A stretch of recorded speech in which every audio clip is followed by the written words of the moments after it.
ترمذی شریف کی روایت ہے، نبی علیہ الصلاۃ والسلام نے فرمایا، ادنا اہل الجنہ الذی لہ 80,000 خادم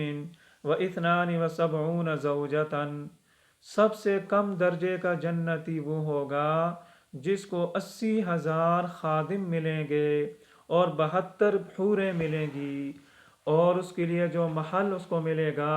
وہ موتیوں کا، زبرجد اور یاقوت کا بنا ہوا ہوگا، اور اتنے وسیع رقبے پر محیط ہوگا،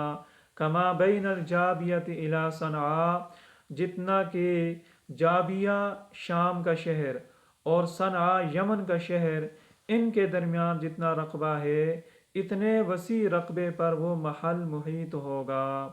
اور ان کو جو تاج ملیں گے